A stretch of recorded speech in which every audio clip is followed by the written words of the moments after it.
أعوذ بالله من الشيطان الرجيم بسم الله الرحمن الرحيم وإن كنتم في ريب مما نزلنا على عبدنا فأتوا بسورة من مثله وادعوا شهداءكم من دون الله إن كنتم صادقين فإن لم تفعلوا ولن تفعلوا فاتقوا النار التي وقودها الناس والحجارة أعدت للكافرين. ترجمہ: اور اگر تم شک میں ہو اس کلام سے جو اتارا ہم نے اپنے بندے پر تو لے آؤ ایک صورت اس جیسی اور بلاؤ اس کو جو تمہارا مددگار ہو اللہ کے سوا اگر تم سچے ہو. پھر اگر ایسا نہ کر سکو اور ہرگز نہ کر سکو گے تو پھر بچو اس آگ سے جس کا ایندھن آدمی اور پتھر ہیں، تیار کی ہوئی ہے کافروں کے واسطے.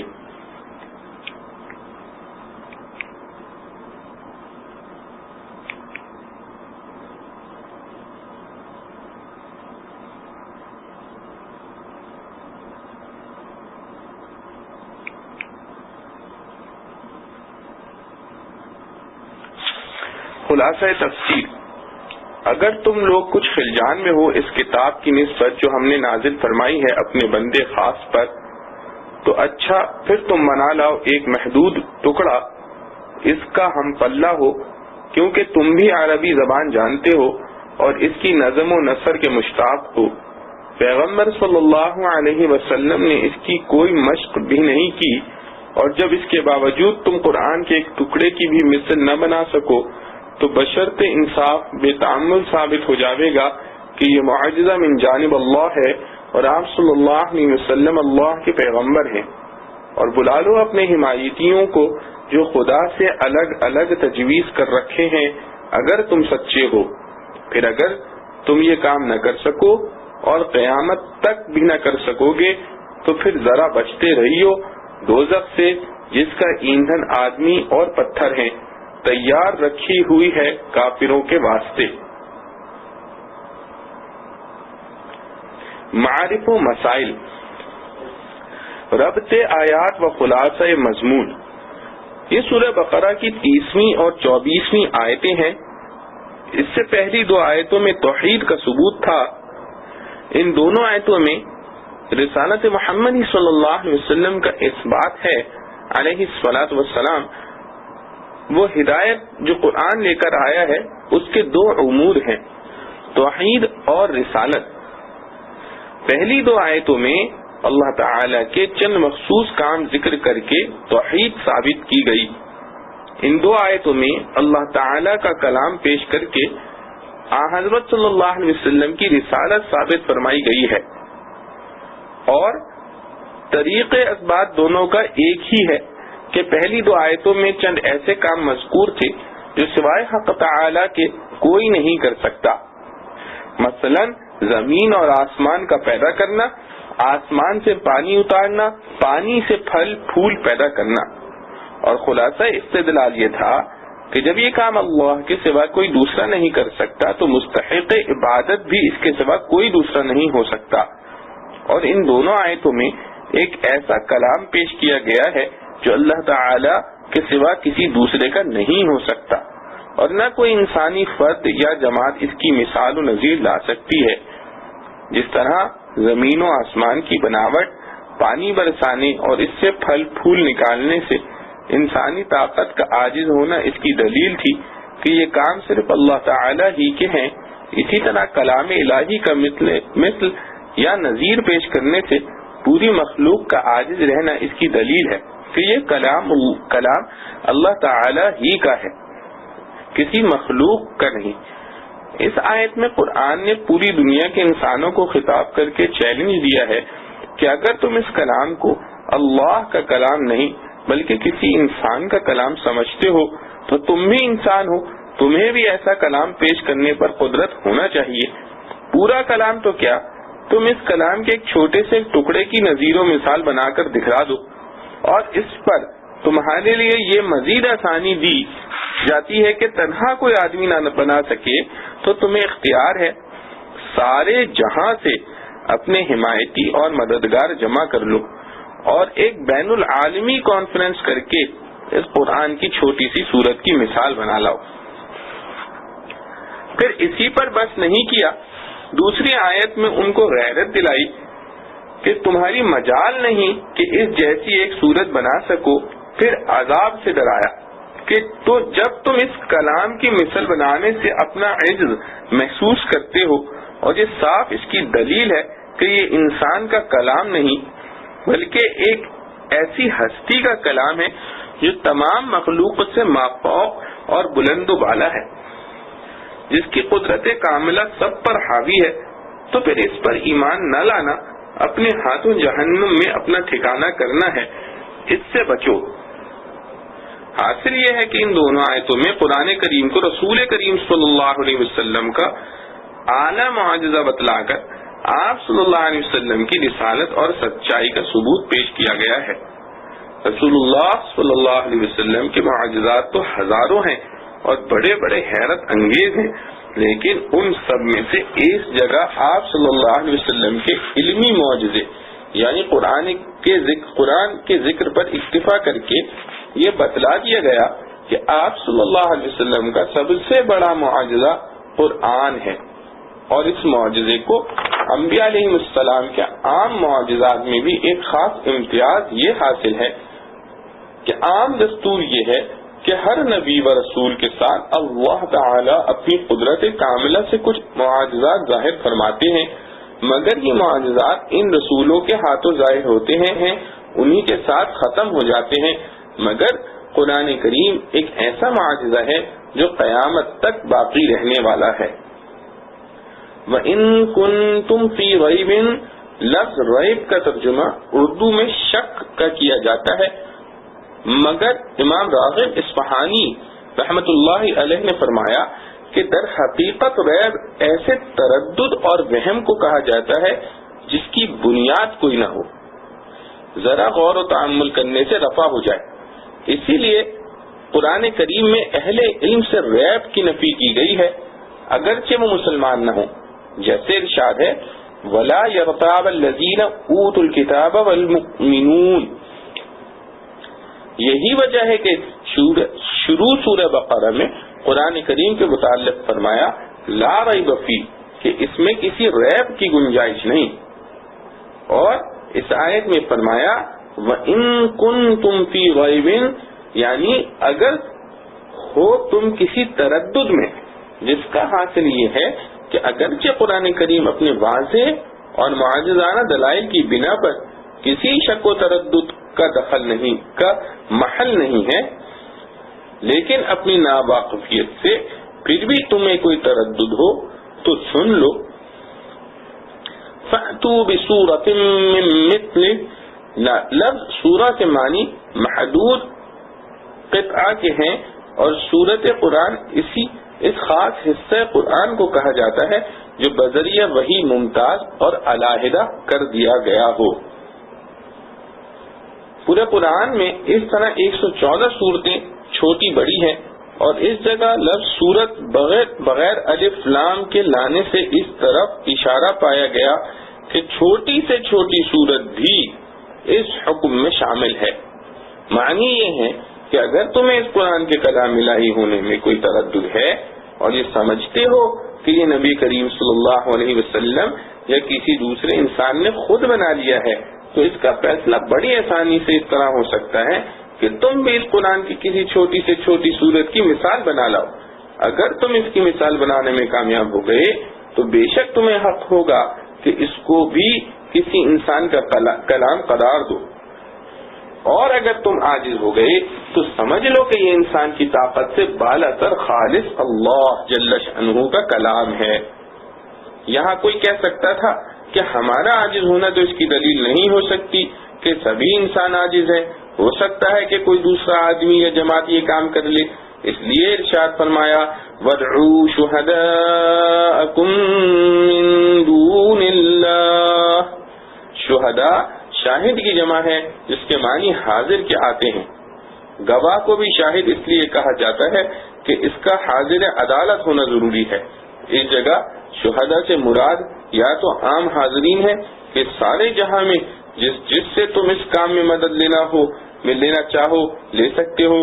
اور یا اس سے مراد ان کے بت ہیں جن کے بارے میں ان کا یہ خیال تھا کہ قیامت کے روز یہ ہمارے لیے گواہی دیں گے. دوسری آیت میں ان کو ڈرایا گیا کہ اگر تم یہ کام نہ کر سکو تو پھر جہنم کی ایسی سخت آگ سے بچنے کا سامان کرو جس کے انگارے آدمی اور پتھر ہوں گے، اور وہ تم ہی جیسے انکار کرنے والوں کے لیے تیار کی گئی ہے.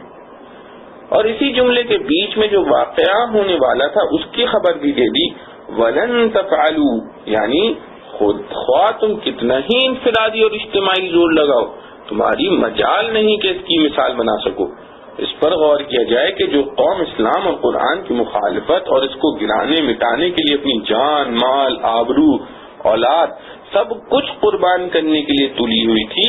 اس کو یہ آسان موقع دیا جاتا ہے کہ قرآن کی چھوٹی سی چھوٹی صورت کی مثال بنا لاؤ تو تم اپنے مطلب میں کامیاب ہو سکتے ہو. اور یہ کہہ کر ان کی غیرت کو جوش میں لایا جاتا ہے کہ تم ہرگز یہ کام نہ کر سکو گے مگر پوری قوم میں کوئی بھی اس کام کے لیے آگے نہ بڑھا.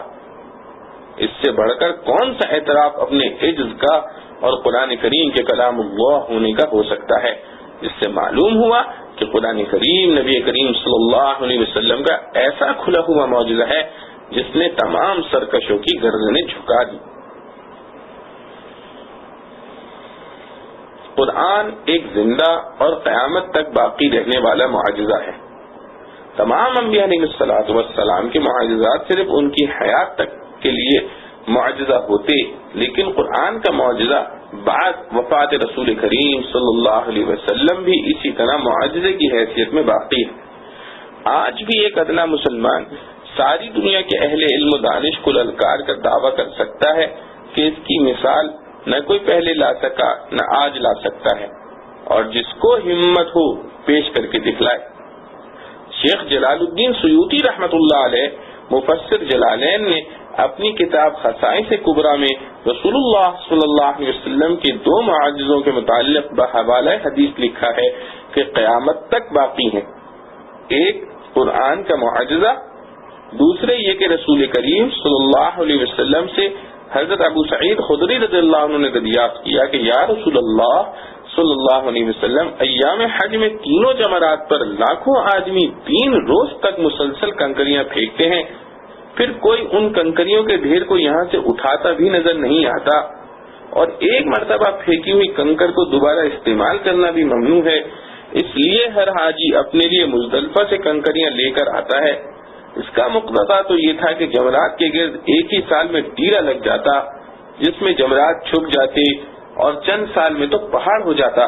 حضرت صلی اللہ علیہ وسلم نے ارشاد فرمایا کہ ہاں، مگر اللہ تعالی نے اپنے فرشتوں کو مقرر کر رکھا ہے کہ جس شخص کا حج قبول ہو اس کی کنکریاں اٹھا لی جائیں. تو اب اس جگہ صرف ان کم نصیبوں کی کنکریاں باقی رہ جاتی ہیں جن کا حج قبول نہیں ہوا. اس لیے اس جگہ پڑی ہوئی کنکریاں بہت کم نظر آتی ہیں، اور اگر ایسا نہ ہوتا تو یہاں پہاڑ کھڑا ہو گیا ہوتا. یہ روایت سنن بیہقی میں موجود ہے. یہ ایک ایسی حدیث ہے جس کے ذریعے رسول کریم صلی اللہ علیہ وسلم کی سچائی کی تصدیق ہر سال اور ہر زمانے میں ہو سکتی ہے، کیونکہ یہ حقیقت ہے کہ حج میں لاکھوں آدمی ہر سال جمع ہوتے ہیں اور ہر شخص ہر جمرے پہ ہر روز 7 کنکریاں پھینکتا ہے، اور بعض جاہل تو بڑے بڑے پتھر پھینکتے ہیں. اور یہ بھی یقینی طور پر معلوم ہے کہ ان کنکریوں کو یہاں سے اٹھانے اور صاف کرنے کا حکومت یا کوئی جماعت بھی روزانہ انتظام نہیں کرتی، نہ اٹھائی جاتی ہیں. اور جیسا قدیم سے دستور چلا آتا ہے کہ اس جگہ سے کنکریاں اٹھائی ہی نہیں جاتی، تو اگلے سال اس کا دگنا اور تیسرے سال تگنا ہو جائے گا. پھر کیا شبہ ہے کہ چند سال میں یہ حصہ زمین ماں جمرات کے ان کنکریوں میں چھپ جائے گا اور بجائے جمرات کے ایک پہاڑ نظر آئے، مگر مشاہدہ اس کے خلاف ہے. اور یہ مشاہدہ ہر زمانے میں رسول کریم صلی اللہ علیہ وسلم کی تصدیق اور آپ صلی اللہ علیہ وسلم پر ایمان لانے کے لیے کافی ہے۔ سنا ہے کہ اب یہاں سے کنکریاں اٹھانے کا کچھ انتظام ہونے لگا ہے، مگر 1300 برس تک کا عمل بھی اس مضمون کی تصدیق کے لیے کافی ہے۔ اسی طرح معجزہ قرآن ایک زندہ اور ہمیشہ باقی رہنے والا معجزہ ہے، جیسے حضرت صلی اللہ علیہ وسلم کے عہد مبارک میں اس کی نظیر یا مثال پیش نہیں کی جا سکی، آج بھی نہیں کی جا سکتی۔ اعجاز قرآنی کی تشریح، اس رمادی بیان کے بعد آپ کو یہ معلوم کرنا ہے کہ قرآن کریم کو کس بنا پر حضرت صلی اللہ علیہ وسلم کا معجزہ قرار دیا گیا اور اس کا اعجاز کن کن وجوہ سے ہے، اور کیوں ساری دنیا اس کی مثال پیش کرنے سے عاجز ہو گئی۔ دوسرے یہ کہ مسلمانوں کا یہ دعویٰ کہ 1400 برس کے عرصے میں قرآن کی زبردست تحدی چیلنج کے باوجود کوئی اس کی یا اس کے ٹکڑے کی مثال پیش نہیں کر سکا، یہ تاریخی حیثیت سے کیا وزن رکھتا ہے۔ یہ دونوں باتیں طویل الذکر اور تفصیل کی طالب ہیں۔ وجوہ اعجاز قرآنی، پہلی بات کو قرآن کا معجزہ کیوں کہا گیا، پہلی بات کہ قرآن کو معجزہ کیوں کہا گیا اور وہ کیا وجوہ ہیں جن کے سبب ساری دنیا اس کی مثال پیش کرنے سے عاجز ہے۔ اس پر قدیم و جدید علماء نے مستقل کتابیں لکھی ہیں اور ہر مفسر نے اپنے اپنے طرز میں اس مضمون کو بیان کیا ہے۔ میں اختصار کے ساتھ چند ضروری چیزیں عرض کرتا ہوں۔ اس جگہ سب سے پہلے غور کرنے کی چیز یہ ہے کہ یہ عجیب و غریب کل علوم کی جامع کتاب کس جگہ، کس ماحول اور کس پر نازل ہوئی، اور کیا وہاں کچھ ایسے علمی سامان موجود تھے جن کے ذریعے دائرۂ اسباب میں ایسی جامع بے نظیر کتاب تیار ہو سکے جو علوم اولین و آخرین کی جامع اور انسان کی انفرادی اور اجتماعی زندگی کے ہر پہلو کے متعلق بہترین ہدایت پیش کر سکے، جس میں انسان کی جسمانی اور روحانی تربیت کا مکمل نظام ہو اور تدبیر منزل سے لے کر سیاست ملک تک ہر نظام کے بہترین اصول ہو۔ جس سرزمین اور جس ذات پر یہ کتاب مقدس نازل ہوئی اس کی جغرافیائی کیفیت اور تاریخی حالت معلوم کرنے کے لیے آپ کو ایک ریگستانی خشک اور گرم علاقے سے سابقہ پڑے گا جس کو بطحائے مکہ کہتے ہیں، اور جو نہ زرعی ملک ہے نہ صنعتی، نہ اس ملک کی آب و ہوا ہی کچھ ایسی خوشگوار ہے جس کے لیے باہر کے آدمی وہاں پہنچنے کی رغبت کرے، نہ راستے ہی کچھ ہموار ہیں جن سے وہاں تک پہنچنا آسان ہو۔ اکثر دنیا سے کٹا ہوا ایک جزیرہ نما ہے جہاں خشک پہاڑوں اور گرم ریت کے سوا کچھ نظر نہیں آتا، اور دور تک نہ کہیں بستی نظر آتی ہے، نہ کوئی کھیت، نہ درخت۔ اس پورے خطہ ملک میں کچھ بڑے شہر بھی نہیں، چھوٹے چھوٹے گاؤں اور ان میں اونٹ بکریاں پال کر اپنی زندگی گزارنے والے انسان بستے ہیں۔ اس کے چھوٹے دیہات کا تو دیکھنا کیا، جو برائے نام چند شہر کہلاتے ہیں، ان میں بھی کسی قسم کے علم و تعلیم کا کوئی چرچا نہیں، نہ وہاں کوئی اسکول اور کالج ہے اور نہ کوئی بڑی یونیورسٹی یا دارالعلوم۔ وہاں کے باشندوں کو اللہ تعالیٰ نے محض قدرتی اور پیدائشی طور پر فصاحت و بلاغت کا ایک فن ضرور دیا ہے جس میں وہ ساری دنیا سے فائق اور ممتاز ہیں۔ وہ نثر اور نظم میں ایسے قادر الکلام ہیں کہ جب بولتے ہیں تو رات کی طرح کڑکتے اور بادل کی طرح برستے ہیں۔ ان کی ادنا اندنا چھوکریاں ایسے فصیح و بلیغ شعر کہتی ہیں کہ دنیا کے ادیب حیران رہ جائیں۔ لیکن یہ سب کچھ ان کا فطری فن ہے جو کسی مکتب یا مدرسے میں حاصل نہیں کیا جاتا۔ غرض نہ وہاں تعلیم و تعلم کا کوئی سامان ہے، نہ وہاں رہنے کے لیے والوں کو ان چیزوں سے کوئی لگاؤ یا دل بستگی ہے۔ ان میں کچھ لوگ شہری زندگی بسر کرنے والے ہیں تو وہ تجارت پیشہ ہیں، مختلف اجناس مال کی درآمد برآمد ان کا مشغلہ ہے۔ اس ملک کے قدیم شہر مکہ کے ایک شریف گھرانے میں وہ ذات مقدس پیدا ہوتی ہے جو محبت وحی ہے، جس پر قرآن اترا ہے۔ اب اس ذات مقدس کا حال سنیے۔ ولادت سے پہلے ہی والد ماجد کا سایہ سر سے اٹھ گیا، پیدا ہونے سے پہلے یتیم ہو گئے، ابھی 7 سال کی بھی عمر نہ تھی کہ والدہ کی بھی وفات ہو گئی، آغوش مادر کا گہوارہ بھی نصیب نہ رہا۔ شریف آباء و اجداد کی فیاضی اور بے مثل سخاوت نے اپنے گھر میں کوئی اندوختہ نہ چھوڑا تھا جس سے یتیم کی پرورش اور آئندہ زندگی کا سامان ہو سکے۔ نہایت عسرت کی زندگی پھر ماں باپ کا سایہ سر پر نہیں، ان حالات میں آپ صلی اللہ علیہ وسلم نے پرورش پائی اور عمر کا ابتدائی حصہ گزارا جو تعلیم و تعلم کا اصلی وقت ہے۔ اس وقت اگر مکہ میں کوئی دارالعلوم یا اسکول و کالج بھی ہوتا تو بھی آپ صلی اللہ علیہ وآلہ وسلم کے لیے اس سے استفادہ مشکل تھا، مگر معلوم ہو چکا کہ وہاں سے ویسے یہ علمی مشغلہ اور اس سے دلچسپی ہی کسی کو نہ تھی، اسی لیے یہ پوری قوم عرب امیین کہلاتے تھے۔ قرآن کریم نے بھی ان کے متعلق یہ لفظ استعمال کیا ہے۔ اس کا لازمی نتیجہ یہی ہونا تھا کہ آپ صلی اللہ تعالی علیہ وآلہ وسلم ہر قسم کی تعلیم و تعلم سے بے خبر رہے۔ وہاں کوئی بڑا عالم بھی ایسا نہ تھا جس کی صحبت میں رہ کر یہ علوم حاصل کیے جا سکیں جن کا قرآن حامل ہے۔ پھر قدرت کو تو ایک فوق العادت معجزہ دکھلانا تھا۔ آپ صلی اللہ علیہ وسلم کے لیے خصوصی طور پر ایسے سامان ہوئے، معمولی نوشت خوان جو ہر جگہ کے لوگ کسی نہ کسی طرح سیکھ ہی لیتے ہیں، آپ صلی اللہ علیہ وسلم نے وہ بھی نہ سیکھی بلکہ امی محض رہے کہ اپنا نام تک بھی نہ لکھ سکتے تھے۔ عرب کا مخصوص فن شعر و سخن تھا جس کے لیے خاص اجتماعات کیے جاتے تھے اور مشاعرے منعقد ہوتے اور اس میں ہر شخص مسابقت کی کوشش کرتا تھا۔ آپ صلی اللہ تعالی علیہ وسلم کو حق تعالی جل شانہ نے ایسی فطرت عطا فرمائی تھی کہ ان چیزوں سے بھی دلچسپی نہ لی، نہ کبھی کوئی شعر یا قصیدہ لکھا، نہ کسی ایسی مجلس میں شریک ہوئے۔ ہاں، امی محض ہونے کے ساتھ بچپن سے ہی آپ صلی اللہ علیہ وسلم کی شرافت نفس،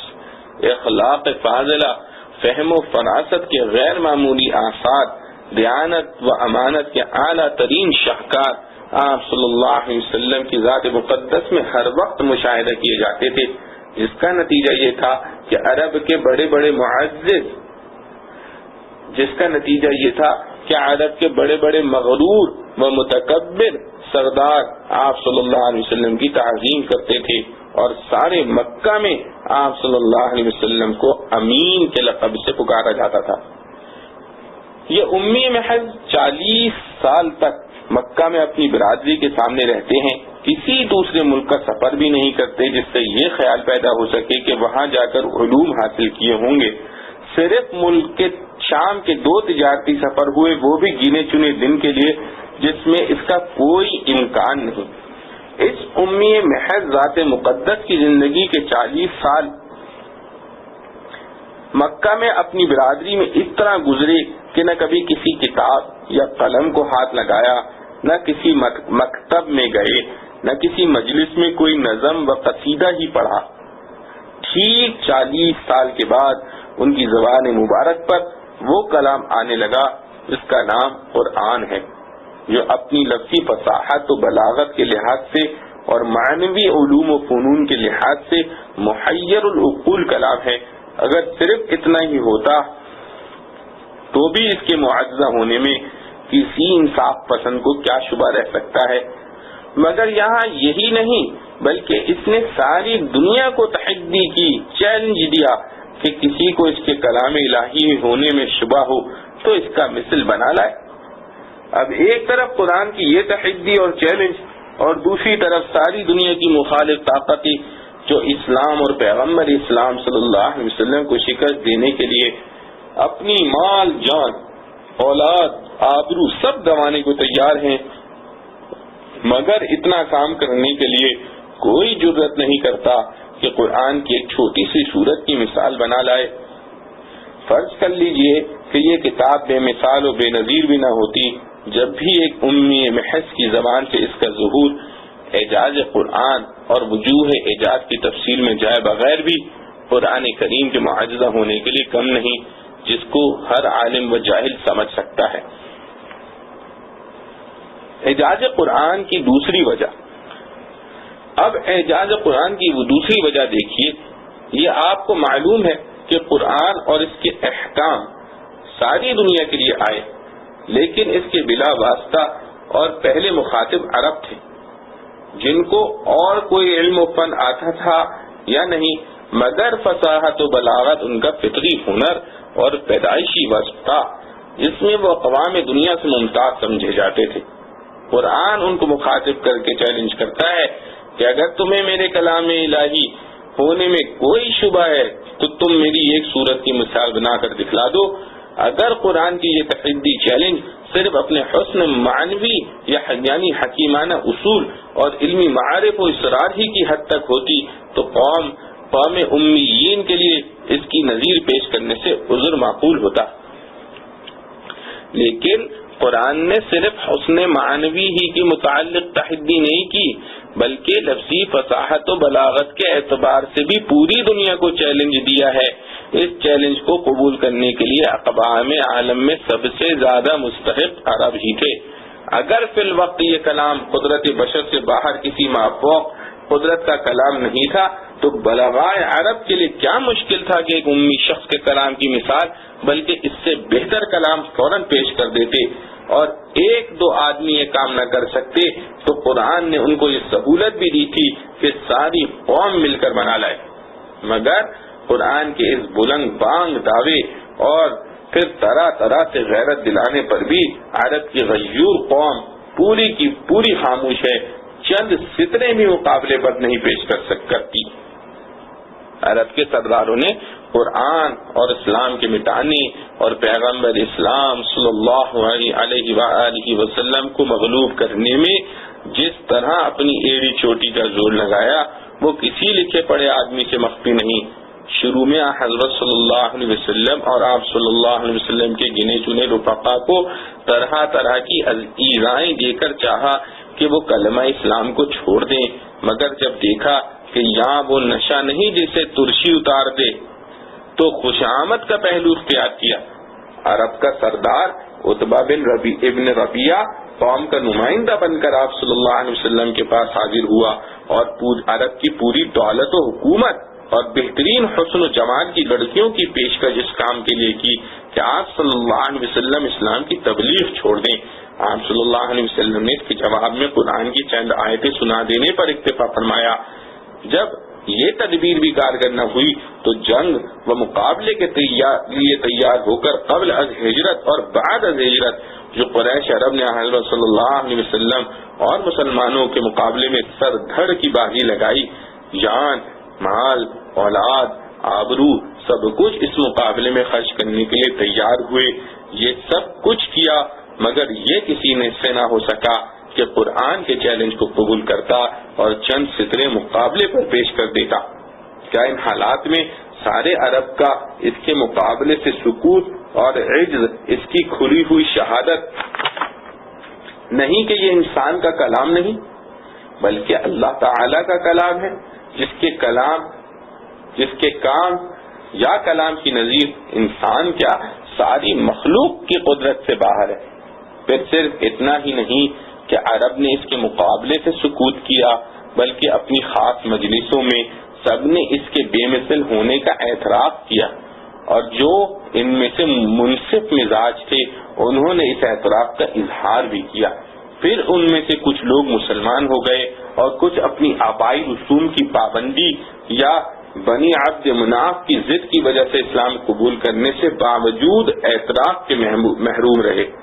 قریش عرب کی تاریخ ان واقعات پر شاہد ہے۔ میں اس میں سے چند واقعات اس جگہ بیان کرتا ہوں جس سے اندازہ ہو سکے کہ پورے عرب نے اس کلام کے بے مثل بے نظیر ہونے کو تسلیم کیا اور اس کی مثال پیش کرنے کو اپنی رسوائی کے خیال سے چھوڑ دیا۔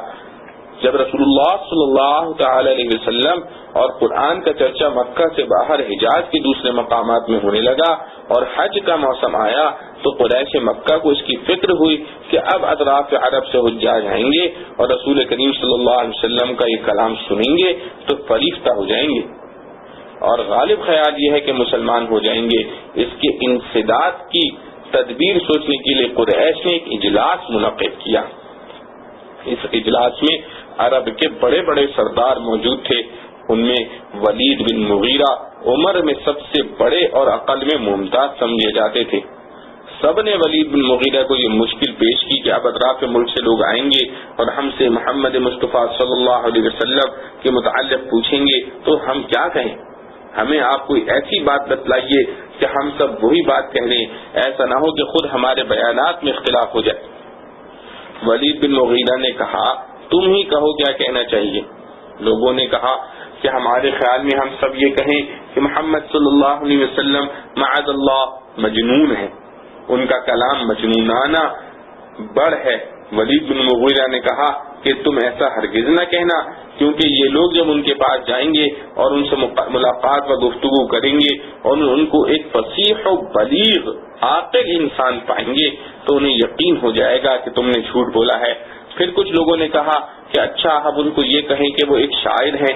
ولید نے اس سے بھی منع کیا اور کہا کہ جب لوگ ان کا کلام سنیں گے تو وہ تو شعر و شاعری کے ماہر ہیں، انہیں یقین ہو جائے گا کہ یہ شعر نہیں اور نہ آپ صلی اللہ علیہ وسلم شاعر ہیں، نتیجہ یہ ہوگا کہ یہ سب لوگ تمہیں جھوٹا سمجھیں گے۔ پھر کچھ لوگوں نے کہا کہ تو پھر ہم ان کو کاہن قرار دیں جو شیاطین و جنات سے سن کر غیب کی خبریں دیا کرتے ہیں۔ ولید نے کہا یہ بھی غلط ہے، کیونکہ جب لوگ ان کا کلام سنیں گے تو پتہ چل جائے گا کہ یہ کلام کسی کاہن کا نہیں ہے، وہ پھر بھی تمہیں ہی جھوٹا سمجھیں گے۔ اس کے بعد قرآن کے بارے میں جو ولید بن مغیرہ کے تاثرات تھے ان کو ان الفاظ میں بیان کیا: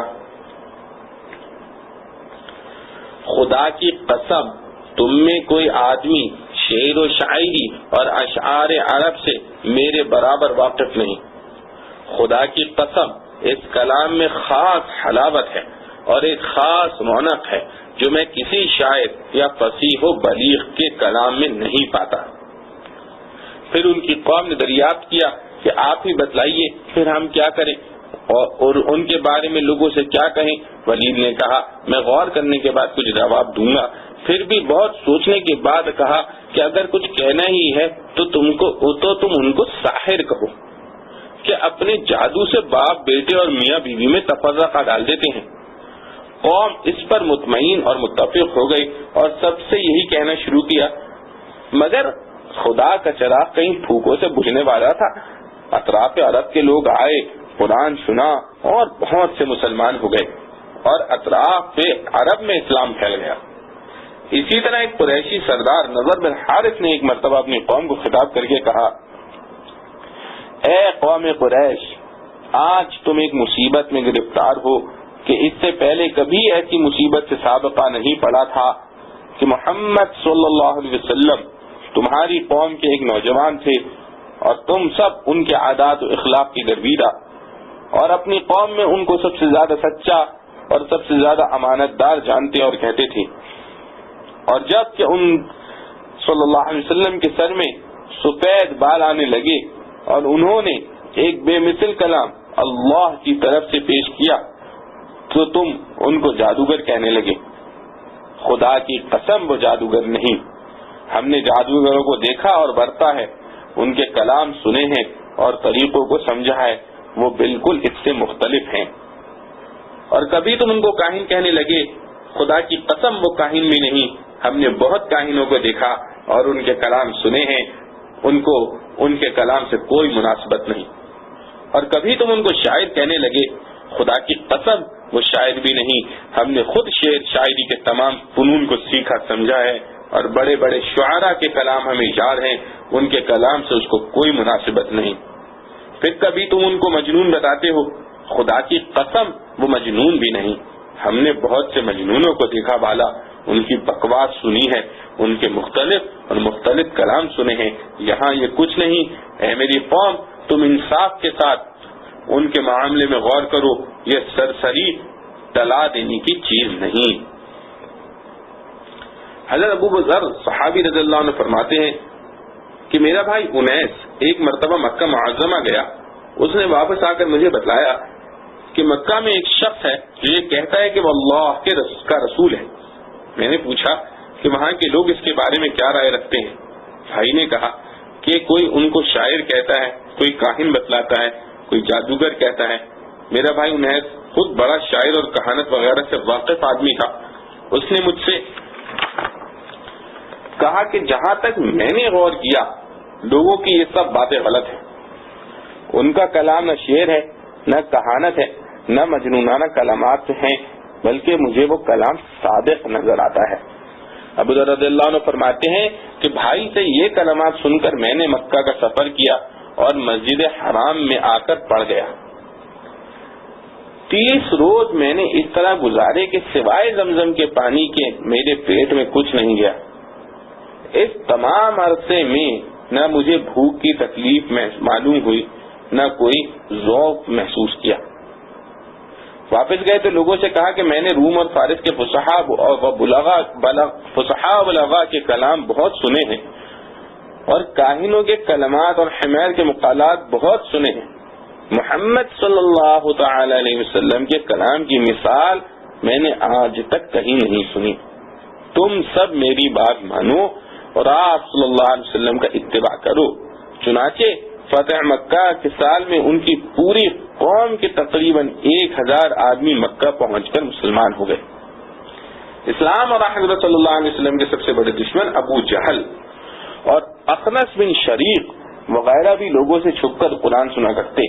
اور اس کے عجیب و غریب بے مثل و بے نظیر اثرات سے متاثر ہوتے تھے. مگر جب قوم کے کچھ لوگوں نے ان کو کہا کہ جب تم اس کلام کو ایسا بے نظیر پاتے ہو تو اس کو قبول کیوں نہیں کرتے،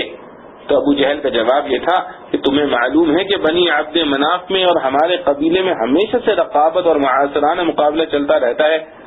وہ جس کام میں آگے بڑھنا چاہتے ہیں ہم بھی اس کا جواب دیتے ہیں. اب جبکہ ہم اور وہ دونوں برابر حیثیت کے مالک ہیں تو اب وہ یہ کہنے لگے کہ ہم میں ایک نبی پیدا ہوا ہے جس پر آسمان سے وحی آتی ہے. اب ہم اس میں کیسے ان کا مقابلہ کریں؟ میں تو کبھی اس کا اقرار نہ کروں گا. خلاصہ کلام یہ ہے کہ قرآن کے اس دعوے اور چیلنج پر صرف یہ نہیں کہ پورے عرب نے ہار مان لیا اور سکوت کیا، بلکہ اس کے بے مثل و بے نظیر ہونے اور اپنے عجز کا کھلے طور پر اعتراف بھی کیا ہے. اگر یہ کسی انسان کا کلام ہوتا تو اس کی کوئی وجہ نہیں تھی کہ سارا عرب بلکہ پوری ساری دنیا اس کا مثل لانے سے عاجز ہو جاتی. قرآن اور پیغمبر قرآن کے مقابلے میں جان و مال، اولاد و آبرو سب کچھ قربان کرنے کے لیے تو وہ تیار ہو گئے، مگر اس کے لیے کوئی آگے نہ بڑھا کہ قرآن کے چیلنج کو قبول کر کے 2 سترے اس کے مقابلے میں پیش کر دیتا. اس کی وجہ یہ تھی کہ وہ لوگ اپنے جاہلانہ اعمال و افعال کے باوجود منصف مزاج تھے، جھوٹ کے پاس نہ جاتے تھے. جب انہوں نے قرآن کو سن کر یہ سمجھ لیا کہ جب تک حقیقت اس کلام کی مثل ہم نہیں لا سکتے تو محض دھاندلی اور کٹ حجتی کے طور پر کوئی کلام پیش کرنا اپنے لیے آر سمجھا، کیونکہ وہ یہ بھی جانتے تھے کہ ہم نے کوئی چیز پیش بھی کر دی تو پورے عرب کے فصحاء و بلاغا اس امتحانی مقابلے میں ہمیں فیل کر دیں گے اور خواہ مخواہ رسوائی ہوگی. اسی لیے پوری قوم نے سکوت اختیار کیا اور جو زیادہ منصف مزاج تھے انہوں نے صاف طور پر اقرار و تسلیم بھی کیا، جس کے کچھ وقائع پہلے بیان ہو چکے ہیں. اسی سلسلے کا ایک واقعہ یہ ہے کہ عرب کے سردار اسعد بن زراحہ نے حضرت صلی اللہ علیہ وسلم کے چچا حضرت عباس رضی اللہ عنہ کے سامنے اقرار کیا کہ ہم نے خواہ مخواہ محمد صلی اللہ علیہ وسلم کی مخالفت کر کے اپنے رشتے ناطے توڑے اور تعلقات خراب کیے. میں یقین کے ساتھ کہتا ہوں کہ وہ بلا شبہ اللہ کے رسول ہیں، ہرگز جھوٹے نہیں، اور جو کلام وہ لائے ہیں بشر کا کلام نہیں ہو سکتا.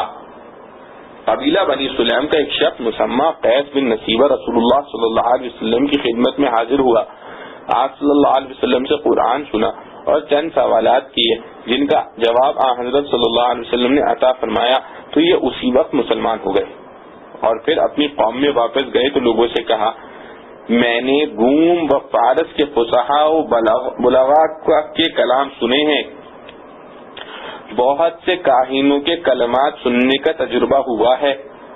حمیر کے مقالات سنتا رہا ہوں، مگر محمد صلی اللہ علیہ وسلم کے کلام کی مثل میں نے آج تک کہیں نہیں سنا.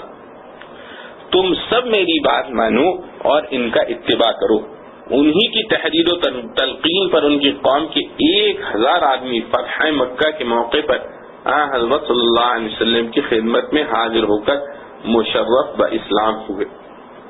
یہ اقرار و تسلیم صرف ایسے ہی لوگوں سے منقول نہیں جو آپ صلی اللہ علیہ وسلم کے معاملات سے یکسو اور غیر جانبدار تھے،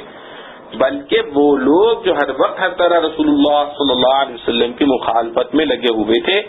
قرآن کے متعلق ان کا بھی یہی حال تھا، مگر اپنی ضد اور حسد کی وجہ سے اس کا اظہار لوگوں پر نہ کرتے تھے۔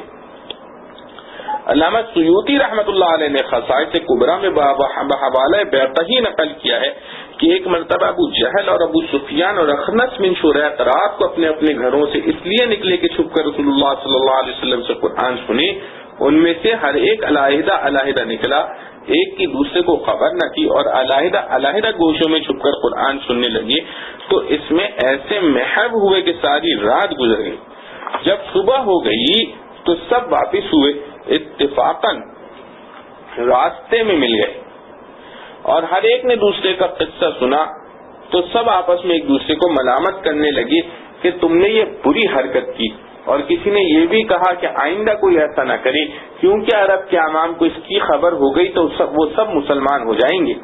یہ کہہ سن کر سب اپنے اپنے گھر چلے گئے۔ اگلی رات آئی تو پھر ان میں سے ہر ایک کے دل میں یہی ٹیس اٹھی کہ قرآن سنی،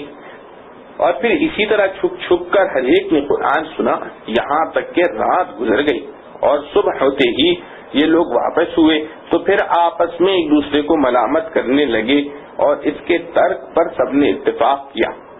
مگر تیسری رات آئی تو پھر قرآن کی لذت و حلاوت نے انہیں چلنے اور سننے پر مجبور کر دیا۔ پھر پہنچے اور رات بھر قرآن سن کر لوٹنے لگے، تو پھر راستے میں اجتماع ہو گیا، تو اب سب نے کہا کہ آؤ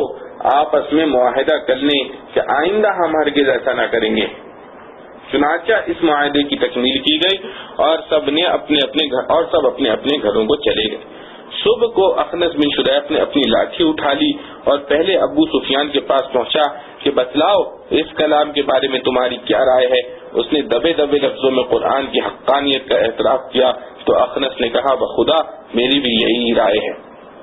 اس کے بعد وہ ابو جہل کے پاس پہنچا اور اس سے بھی یہی سوال کیا، تم نے محمد صلی اللہ علیہ وسلم کے کلام کو کیسا پایا؟ ابو جہل نے کہا کہ صاف بات یہ ہے کہ ہمارے خاندان اور بنو عبد مناف کے خاندان میں ہمیشہ سے چشمک چلی آتی ہے۔ قوم کی سیادت و قیادت میں وہ جس محض پر آگے بڑھنا چاہتے ہیں ہم ان کا مقابلہ کرتے ہیں۔ انہوں نے سخاوت و بخشش کے ذریعے قوم پر اپنا اثر جمانا چاہا تو ہم نے ان سے بڑھ کر یہ کام کر دکھایا۔ انہوں نے لوگوں کی ذمہ داریاں اپنے سر لے لی تو ہم اس میدان میں بھی ان سے پیچھے نہیں رہے، یہاں تک کہ پورا عرب جانتا ہے کہ ہم دونوں خاندان برابر حیثیت کے مالک ہیں۔ ان حالات میں ان کے خاندان سے یہ آواز اٹھی کہ ہمارے میں ایک نبی پیدا ہوا ہے جس پر آسمان سے وحی آتی ہے، اب ظاہر ہے کہ اس کا مقابلہ ہم کیسے کریں۔ اس لیے ہم نے تو یہ طے کر لیا ہے کہ ہم زور اور طاقت سے ان کا مقابلہ کریں گے اور ہرگز ان پر ایمان نہ لائیں گے۔ یہ ہے قرآن کا وہ کھلا ہوا معجزہ جس کا دشمنوں کو بھی اعتراف کرنا پڑا ہے۔ یہ تمام واقعات علامہ جلال الدین سیوطی رحمۃ اللہ علیہ نے خصائص کبریٰ میں نقل کیے ہیں۔ وآخر دعوانا الحمد للہ رب العالمین۔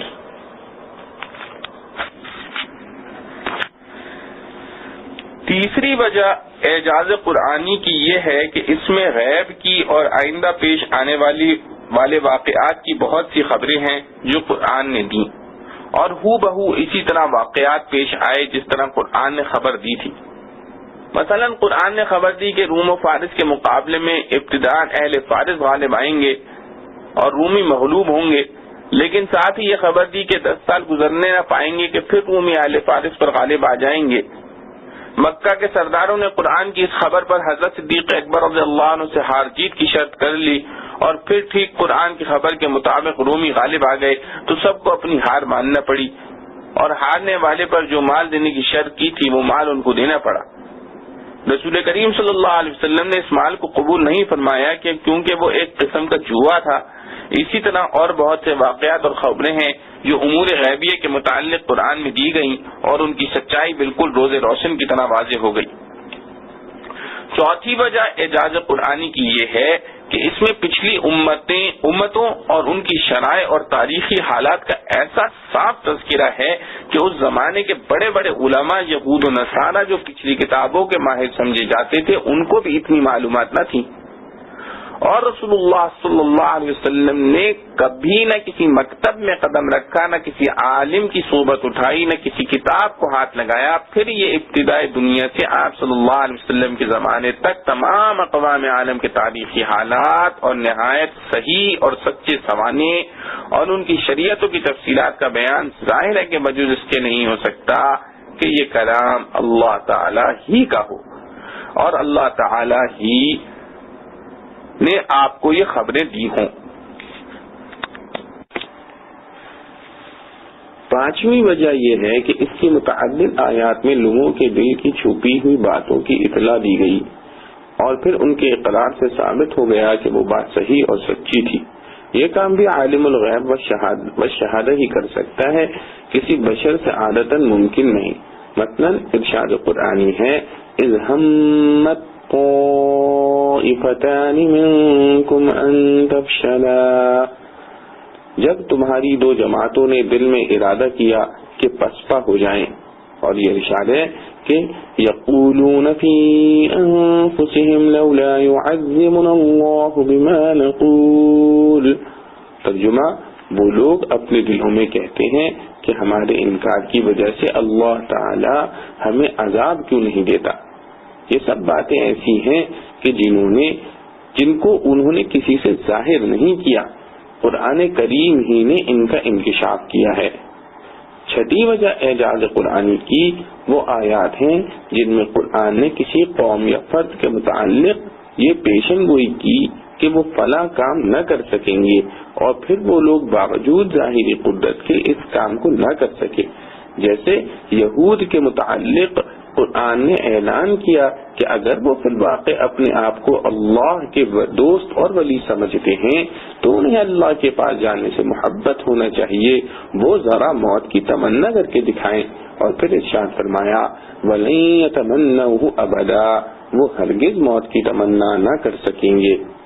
موت کی تمنا کرنا کسی کے لیے مشکل نہ تھا، خصوصاً ان لوگوں کے لیے جو قرآن کو جھٹلاتے تھے. قرآن کے ارشاد کی وجہ سے ان کو تمنا موت میں خوف و ہلاک کی کوئی وجہ نہ تھی. یہود کے لیے تو مسلمانوں کو شکست دینے کا یہ موقع بڑا غنیمت تھا کہ فوراً تمنا موت کا ہر مجلس و محفل میں اعلان کرتے، مگر یہودیوں یا مشرکین زبان سے کتنا ہی قرآن کو جھٹلائیں، ان کے دل جانتے تھے کہ قرآن سچا ہے، اس کی کوئی بات غلط نہیں ہو سکتی. اگر موت کی تمنا ہم اس وقت کریں گے تو فوراً مر جائیں گے. اس لیے قرآن کے اس کھلے ہوئے چیلنج کے باوجود کسی یہودی کی ہمت نہ ہوئی کہ ایک مرتبہ زبان سے تمنا موت کا اظہار کر دے.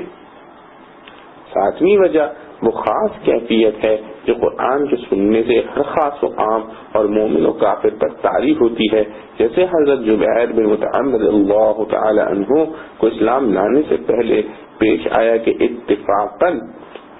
انہوں نے رسول اللہ صلی اللہ تعالی علیہ وآلہ وسلم کو نماز مغرب میں سورہ طور پڑھتے ہوئے سنا.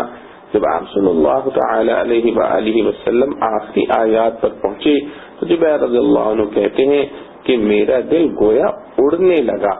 اور یہ سب سے پہلا دن تھا کہ میرے دل میں اسلام نے اثر کیا. وہ آیات یہ ہیں ام خلقوا من غیر شیء ام هم الخالقون ام خلقوا السماوات والارض بل لا يوقنون ام عندهم خزائن ربك ام هم المسيطرون. ترجمہ کیا وہ بن گئے ہیں آپ ہی آپ، یاد ہی ہیں بنانے والے، یا وہی ہیں بنانے والے، یا انہوں نے بنائے ہیں آسمان اور زمین، کوئی نہیں پر یقین نہیں کرتے. کیا ان کے پاس ہیں خزانے تیرے رب کے، یا وہی داروغ ہیں. کیا وہ بن گئے ہیں آپ ہی آپ، یا وہی ہیں بنانے والے، یا انہوں نے بنائے ہیں آسمان اور زمین، کوئی نہیں پر یقین نہیں رکھتے. کیا ان کے پاس ہیں خزانے تیرے رب کے، یا وہی داروغ ہیں. آٹھویں وجہ یہ ہے کہ اس کو بار بار پڑھنے اور سننے سے کوئی اکتاتا نہیں، بلکہ جتنا زیادہ پڑھا جاتا ہے اس کا شوق اور بڑھتا ہے. دنیا کی کوئی بہتر سے بہتر اور مرغوب کتاب لے لیجئے، اس کو 2-4 مرتبہ پڑھا جائے تو انسان کی طبیعت اکتا جاتی ہے، پھر نہ پڑھنے کو جی چاہتا ہے نہ سننے کو۔ یہ صرف قرآن کا خاصہ ہے کہ جتنا کوئی اس کو زیادہ پڑھتا ہے اتنا ہی اس کو شوق و رغبت بڑھتا جاتا ہے۔ یہ بھی قرآن کے کلام الہی ہونے ہی کا اثر ہے۔ نویں وجہ یہ ہے کہ قرآن نے اعلان کیا ہے کہ اس کی حفاظت کا ذمہ خود اللہ تعالی نے لیا ہے، وہ قیامت تک بغیر کسی ادنا تغیر و ترمیم کے باقی رہے گا۔ اللہ تعالی نے اپنی اس وعدے کو اس طرح پورا فرمایا کہ جب سے قرآن نازل ہوا ہے آج 1400 برس کے قریب ہونے کو آئے ہیں، ہر قرن ہر زمانے میں لاکھوں انسان ایسے آ رہے ہیں اور رہیں گے جن کے سینوں میں پورا قرآن اس طرح محفوظ رہا کہ ایک زیر و زبر کی غلطی کا امکان نہیں۔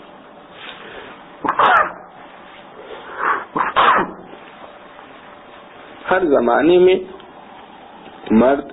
عورت، بچے، بوڑھے اس کے حافظ ملتے ہیں۔ بڑے سے بڑا عالم اگر کہیں ایک زیر و زبر کی غلطی کر جائے تو ذرا ذرا سے بچے وہی غلطی پکڑ لیں گے۔ دنیا کا کوئی مذہب اپنی مذہب کی کتاب کے متعلق اس کی مثال تو کیا اس کا 10واں حصہ بھی پیش نہیں کر سکتا۔ بہت سے مذاہب کی کتابوں میں آج یہ پتہ چلانا بھی مشکل ہو گیا ہے کہ اس کی اصل کس زبان میں آئی تھی اور اس کے کتنے اجزاء تھے۔ کتاب کی صورت میں بھی ہر قرن ہر زمانے میں جتنی اشاعت قرآن کی ہوئی شاید دنیا کی کسی کتاب کو یہ بات نصیب نہیں، حالانکہ تاریخ شاہد ہے کہ ہر زمانے میں مسلمانوں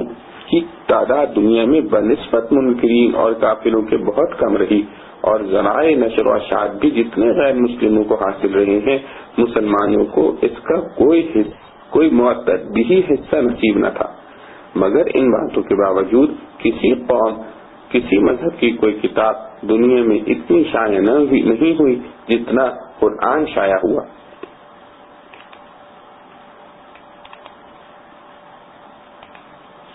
پھر قرآن کی حفاظت کو اللہ تعالی نے صرف کتابوں اور صحیفوں پر موقوف نہیں رکھا جن کے جل جانے اور محو ہو جانے کا امکان ہو، بلکہ اپنے بندوں کے سینوں میں بھی محفوظ کر دیا۔ اگر آج ساری دنیا کے قرآن معاذ اللہ نابود کر دیے جائیں تو اللہ کی یہ کتاب پھر بھی اسی طرح محفوظ رہے گی۔ چند حافظ مل کر بیٹھ جائیں تو چند گھنٹوں میں پھر ساری کی ساری لکھی جا سکتی ہے۔ یہ بے نظیر حفاظت بھی صرف قرآن ہی کا خاصہ اور اس کے کلام الہی ہونے کا نمایاں ثبوت ہے کہ جس طرح اللہ رب العزت کی ذات ہمیشہ باقی رہنے والی ہے، اس پر کسی مخلوق کا تصرف نہیں چل سکتا، اسی طرح اس کا کلام بھی ہمیشہ باقی رہنے والا ہے، اس پر کسی مخلوق کا تصرف نہیں چل سکتا۔ اسی طرح اس کا کلام بھی ہمیشہ تمام مخلوقات کی دستبردار اور تصرفات سے بالاتر ہو کر ہمیشہ باقی رہے گا۔ قرآن کی یہ پیشن گوئی 1400 برس تک مشاہدے میں آ چکی ہے اور تا قیامت انشاءاللہ تعالی آتی رہے گی۔ اس کھلے معجزے کے بعد قرآن کے کلام الہی ہونے میں کیا کسی کو شک و شبے کی گنجائش رہ سکتی ہے؟ 10ویں وجہ وہ علوم معارف ہیں جن کا احاطہ نہ آج تک کسی کتاب نے کیا ہے نہ آئندہ امکان ہے کہ اتنے مختصر حجم اور محدود کلمات میں اتنے علوم و فنون جمع کیے جا سکیں جو تمام کائنات کی دائمی ضروریات کو حاوی اور انسان کی زندگی کے ہر شعبے اور ہر حال سے متعلق پورا مرتب اور بہترین نظام پیش کر سکے۔ شخصی پھر عاملی زندگی سے لے کر قبائلی اور شہری زندگی تک اور پھر عمرانیات و اجتماعیات اور سیاست ممالک کے ہر پہلو پر حاوی نظام پیش کر دے۔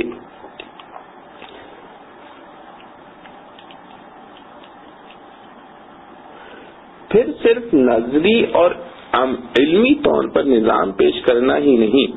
عملی طور پر اس کا رواج پانا اور تمام نظام دنیا پر غالب آ کر قوموں کے مزاج، اخلاق، اعمال، معاشرت اور تمدن میں وہ انقلاب عظیم پیدا کرنا جس کی نظیر نہ قرون اولا میں مل سکتی ہے نہ قرون ما بعد میں۔ یہ حیرت انگیز انقلاب کیا کسی انسان کی قدرت اور اس کی حکمت عملی کا نتیجہ ہو سکتا ہے، خصوصاً جب کہ وہ انسان بھی امی اور اس کی قوم بھی امی ہو۔ یہی وہ محیر العقول تاثیرات ہیں کہ جن کی وجہ سے قرآن کو کلام الہی ماننے پر ہر وہ شخص مجبور ہے جس کی عقل و بصیرت کو تعصب و عناد نے بالکل ہی برباد نہ کر دیا ہو۔ یہاں تک کہ اس دور مادہ پرستی کے مسیحی مصنفین جنہوں نے کچھ بھی قرآن میں غور و فکر سے کام لیا، اس اقرار پر مجبور ہو گئے کہ یہ ایک بے مثل اور بے نظیر کتاب ہے۔ فرانس کا مشہور مستشرق ڈاکٹر موڈیس، جس کو حکومت فرانس کی وزارت معارف نے قرآن کریم کی 62 سورتوں کا ترجمہ فرانسیسی زبان کرنے پر معمول کیا تھا، اس نے اعتراف کیا ہے، جس کا اردو ترجمہ یہ ہے: بے شک قرآن کا طرز بیان خالق جل وعلا کا طرز بیان ہے۔ بلا شبہ جن حقائق و معارف پر یہ کلام حاوی ہے وہ ایک کلام الہی ہی ہو سکتا ہے، اور واقعہ یہ ہے کہ اس میں شک و شبہ کرنے والے بھی جب اس کی تاثیر عظیم کو دیکھتے ہیں تو تسلیم و اعتراف پر مجبور ہوتے ہیں۔ 50 کروڑ مسلمان جو سطح زمین کے ہر حصے پر پھیلے ہوئے ہیں، ان میں قرآن کی خاص تاثیر کو دیکھ کر مسیحی مشن میں کام کرنے والے بالاجماع اس کا اعتراف کرتے ہیں کہ ایک واقعہ بھی ایسا پیش نہیں کیا جا سکتا کہ جس مسلمان نے اسلام اور قرآن کو سمجھ لیا وہ کبھی مرتد ہوا یا قرآن کا منکر ہو گیا ہو۔ مسلمانوں میں تاثیر قرآنی کا یہ اعتراف اس مسیحی مستشرق سے ایک ایسے دور میں ہو رہا ہے جبکہ خود مسلمان اسلام اور قرآن سے بیگانہ، اس کی تعلیمات سے دور، اس کی تلاوت سے غافل ہو چکے ہیں۔ کاش یہ مصنف اسلام اور قرآن کے اس دور کو دیکھتا جبکہ مسلمانوں کی زندگی کے ہر شعبے میں قرآن کا عمل تھا اور ان کی زبانوں پر قرآن کی آیات تھیں۔ اسی طرح دوسرے مسیحی مصنفین نے بھی جو منصف مزاج ہیں اسی قسم کے اعتراف کیے ہیں۔ مسٹر ولیم میور نے اپنی کتاب حیات محمد صلی اللہ تعالی علیہ وآلہ وسلم میں واضح طور پر اس کا اعتراف کیا ہے، اور ڈاکٹر شملی شمیل نے اس پر ایک مستقل مقالہ لکھا ہے۔ قرآن کے کلام الہی اور معجز نبوی صلی اللہ علیہ وآلہ وسلم ہونے پر 10 وجوہ آپ سن چکے ہیں۔ آخر میں ایک اجمالی نظر اس پر ڈالیے کہ محمد مصطفیٰ صلی اللہ علیہ وسلم پیدائشی یتیم ہو کر دنیا میں تشریف لائے ہیں، پھر عمر بھر کسی مکتب میں قدم نہیں رکھتے، قلم اور کتاب کو ہاتھ نہیں لگاتے، اپنا نام بھی خود نہیں لکھ سکتے، اسی میں جوان ہوتے ہیں۔ آپ صلی اللہ تعالی علیہ وسلم کی طبیعت عزلت پسند ہے، کسی کھیل تماشا جلسوں ہنگاموں میں جانے کے بھی عادی نہیں، شعر و سخن سے بھی مناسبت نہیں، کسی قومی اجتماع میں کبھی کوئی خطبہ دینے یا تقریر کرنے کا بھی عمر بھر اتفاق نہیں ہوتا۔ 40 سال ہونے کے بعد جبکہ ادھیر عمر میں پہنچ جاتے ہیں اور عادتاً کسی علم کے سیکھنے سکھانے کا وقت ختم ہو جاتا ہے، اس وقت آپ صلی اللہ علیہ وآلہ وسلم کی زبان مبارک پر ایک ایسا محیر العقول، جامع حقائق، فصاحت و بلاغت میں اعجاز نما کلام آنے لگتا ہے جو کسی بڑے سے بڑے عالم، ماہر اور فصیح و بلیغ سے بھی ممکن نہیں، جس کے ذریعے آپ صلی اللہ تعالی علیہ وسلم عرب کے بڑے بڑے فصحاء و بلغاء کو خطاب فرماتے ہیں، ان کے جلسوں میں پہنچ کر خطبے دیتے ہیں اور پوری دنیا کے لیے عموماً عرب کے لیے خصوصاً یہ چیلنج سناتے ہیں کہ کوئی اس کے کلام الہی ہونے میں شبہ کرے تو اس کے کسی چھوٹے سے حصے کی مثال کو بنا کر دکھلا دے۔ اس پر پوری قوم مثال پیش کرنے سے عاجز ہو جاتی ہے۔ پوری قوم جو آپ صلی اللہ علیہ وسلم کو پہلے امین کے لقب سے پکارتی اور تعظیم کرتی تھی، آپ صلی اللہ تعالی علیہ وسلم کی مخالف ہو جاتی ہے۔ اس کلام کی تبلیغ سے باز رکھنے کے لیے دولت، حکومت اور ہر انسانی خواہش کی چیزیں پیش کرتی ہے، آپ صلی اللہ علیہ وسلم ان میں سے کسی چیز کو قبول نہیں فرماتے. پوری قوم آپ صلی اللہ علیہ وسلم کو اور آپ صلی اللہ علیہ وسلم کے رفقا کو ستانے، ظلم کرنے پر آمادہ ہو جاتی ہے. آپ صلی اللہ علیہ وسلم یہ سب کچھ برداشت کرتے ہیں مگر اس کلام کی تبلیغ نہیں چھوڑتے. قوم آپ صلی اللہ علیہ وسلم کے قتل کی سازشیں کرتی ہے، جنگ و جدل پر آمادہ ہو جاتی ہے. آپ صلی اللہ علیہ وسلم کو اپنا وطن چھوڑ کر مدینہ جانا پڑتا ہے. آپ صلی اللہ علیہ وسلم کی قوم آپ صلی اللہ علیہ وسلم کو وہاں بھی سکون سے نہیں بیٹھنے دیتی. سارا عرب اور اہل کتاب آپ صلی اللہ علیہ وسلم کی مخالفت پر جمع ہو جاتا ہے. آئے دن مدینہ پر حملے ہوتے ہیں. آپ صلی اللہ علیہ وسلم کے مخالفین یہ سب کچھ کرتے ہیں مگر قرآن کے چیلنج کو قبول کر کے ایک چھوٹی سی سورت قرآن کی مثل بنا کر پیش نہیں کرتے. قرآن ان کو غیرت دلاتا ہے، اس پر بھی ان کی رگیں حمیت میں حرکت نہیں ہوتی. صرف یہی نہیں کہ پورا عرب قرآن کی مثال پیش کرنے سے عاجز رہا بلکہ خود وہ ذات اقدس جس پر یہ قرآن نازل ہوا وہ بھی اس کی مثال اپنی طرف سے پیش نہیں کر سکتے. ان کا سارا کلام یعنی حدیث جس طرح کا ہے قرآن کا کلام یقیناً اس سے ممتاز ہے. قرآن کریم کا ارشاد ہے قال الذين لا يرجون لقاء نأتي بقرآن غير هذا أو بدل قل ما يكون لي أن أبدله من تلقاء نفسي. ترجمہ، جو لوگ آخرت میں ہمارے سامنے آنے کے منکر ہیں وہ کہتے ہیں کہ اسی جیسا ایک اور قرآن بنا دیجئے یا اس کو بدل دیجئے. تو آپ صلی اللہ علیہ وسلم فرما دیجئے کہ میرے لیے یہ ممکن نہیں کہ میں اپنی طرف سے اس کو بدل ڈالوں. ایک طرف تو قرآن کے یہ کھلے کھلے معجزات ہیں جو اس کے کلام الہی ہونے پر شاہد ہیں، دوسری طرف اس کے مضامین و مضمرات اور حقائق و معارف پر نظر ڈالیے تو وہ اس سے زیادہ محو حیرت بنا دینے والی چیز ہے. نزول قرآن کے ابتدائی طور کے چند سال تو اس حالت میں گزرے کہ قرآنی تعلیمات کو کھلے طور پر پیش کرنا بھی ممکن نہ تھا. حضرت صلی اللہ تعالی علیہ وسلم خفیہ طور پر لوگوں کو اصول قرآنی کی طرف دعوت دیتے تھے. پھر بے شمار مزاحمتوں اور مخالفتوں کے نرغے میں کچھ اعلانیہ دعوت بھی شروع کی جاتی ہے مگر قرآن کریم کے مجوزہ قانون کی تنفیذ کا کوئی امکان نہ تھا.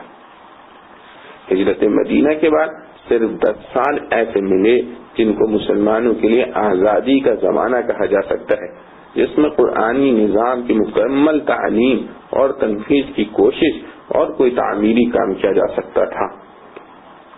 لیکن ان 10 سال میں بھی آپ تاریخ اسلام پر نظر ڈالیں تو معلوم ہوگا کہ ابتدائی 6 سال دشمنوں کے نرغے اور منافقین اور یہود مدینہ کی سازشوں سے کس کو فرصت تھی کہ کوئی تعمیری کام اور ایسا نظام جو ساری دنیا کے نظاموں سے مختلف ہے عملی طور پر نافذ کر سکے. مسلمانوں کے خلاف سب بڑے بڑے معرکے انہی 6 سال کے اندر پیش آئے. غزوہ بدر،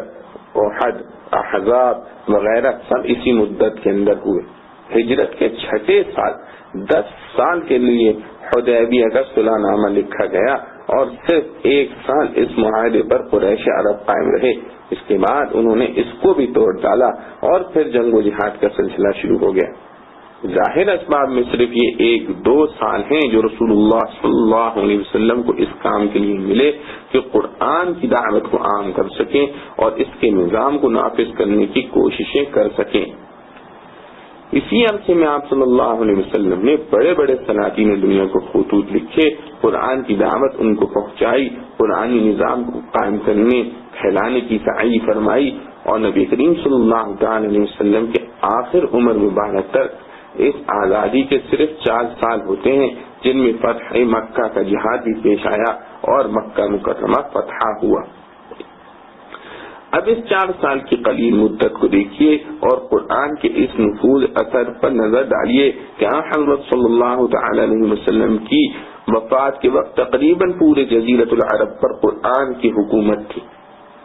اب اس 4 سال کی قلیل مدت کو دیکھیے اور قرآن کے نفوذ و اثر پر نظر ڈالیے کہ حضرت صلی اللہ علیہ وسلم کی وفات کے وقت تقریباً پورے جزیرۃ العرب پر قرآن کی حکومت تھی، ایک طرف سرحد روم تک اور دوسری طرف عراق تک، تیسری طرف عدن تک پہنچ چکی تھی۔ اگر اس سے بھی قطع نظر کر لی جائے کہ رسول کریم صلی اللہ تعالی علیہ وسلم امی تھے، اس کو بھی نظر انداز کیا جائے کہ آپ صلی اللہ علیہ وسلم کی قوم ایک ایسی قوم تھی کہ جس نے کبھی کسی بادشاہ کی اطاعت قبول نہ کی تھی، اس کو بھی بھول جائیے کہ ساری دنیا آپ صلی اللہ علیہ وسلم کے خلاف تھی اور مشرکین عرب یہود و نصارہ سب کے سب مل کر آپ صلی اللہ علیہ وسلم کو اور قرآن کو دنیا سے مٹانے پر تلے ہوئے تھے۔ بالکل سازگار فضا مان لیجئے تو بھی ایک نئے نظام، نئے قانون اور نئے اصول کی پہلے تو تدوین و ترتیب، پھر اس کی تعلیم و تفہیم، پھر اس کی عملی تنفیذ اور اس کے ذریعے ایک پاک باز معاشرہ اور ملک بھر میں امن و سکون پیدا کرنے کے لیے کتنی مدت، کتنا سرمایہ، کتنے آدمی درکار ہیں، اور کیا وہ حضرت صلی اللہ علیہ وسلم اور صحابہ کرام رضوان اللہ علیہ مجمعین کو حاصل تھے؟ آج کے نظاموں کو سامنے رکھ کر حساب لگائیے تو ایک اندھے کی بھی آنکھیں کھل جائیں گی کہ یہ نفوذ و اثر، یہ روحانی تاثیر بجز خاص قدرت الہیہ کے کسی طرح ظاہر نہیں ہو سکتی۔ اعجاز قرآنی کے پورے وجوہ اور ان کی تفصیلات کا بیان ایک نہایت طویل بحث ہے۔ علماء امت نے اس پر 20 مستقل کتابیں ہر زمانے میں مختلف زبانوں میں تصنیف فرمائی ہیں۔ سب سے پہلے 3 حج ہجری میں جاحظ نے نظم القرآن کے نام سے مستقل کتاب لکھی، پھر 4 صدی کے اوائل میں ابو عبداللہ واسطی نے بنام اعجاز القرآن ایک کتاب تصنیف کی، پھر اسی صدی میں ابن عیسیٰ ربانی نے ایک مختصر رسالہ بنام اعجاز القرآن لکھا۔ قاضی ابو بکر بقلانی نے 5ویں صدی کے اوائل میں اعجاز القرآن کے نام سے ایک مفصل و مبسوط کتاب لکھی۔ علامہ جلال الدین سیوطی رحمہ اللہ علیہ نے اتقان اور خصائص کبریٰ میں، امام رازی علیہ الرحمہ نے تفسیر کبیر میں، قاضی عیاض علیہ الرحمہ نے شفا میں بڑی شرح و بسط کے ساتھ اس مضمون کی تفصیل لکھی۔ آخری دور میں مصطفیٰ صادق رافعی مرحوم نے اعجاز القرآن کے نام سے اور جناب رشید رضا مصری نے الوحی المحمدی کے نام سے مستقل جامع اور مبسوط کتابیں لکھی۔ اردو زبان میں استاد محترم شیخ الاسلام حضرت مولانا شبیر احمد عثمانی رحمۃ اللہ علیہ نے ایک رسالہ بنام اعجاز القرآن تصنیف فرمایا۔ یہ بھی قرآن مجید کی خصوصیات میں سے ہے کہ اس کے ایک مسئلے پر مکمل تفسیروں کے علاوہ مستقل رسائل و کتابیں اتنی لکھی گئی ہیں کہ اس کی نظیر ملنا مشکل ہے۔ غرض عرض کرنا یہ ہے کہ یہ مضمون اپنی پوری تفصیل کے ساتھ تو اس جگہ بیان نہیں ہو سکتا، لیکن جتنا بیان ہو چکا ہے وہ بھی ایک منصف مزاج انسان کو اس پر مجبور کر دینے کے لیے کافی ہے کہ قرآن کو اللہ تعالی کا کلام اور رسول اللہ صلی اللہ تعالی علیہ وآلہ وسلم کا عظیم الشان معجزہ تسلیم کر لے۔ چند شبہات اور جوابات۔ بعض لوگوں کی طرف سے کہا جاتا ہے کہ بہت ممکن ہے کہ قرآن کے مقابلے میں کتابیں اور مقالات لکھے گئے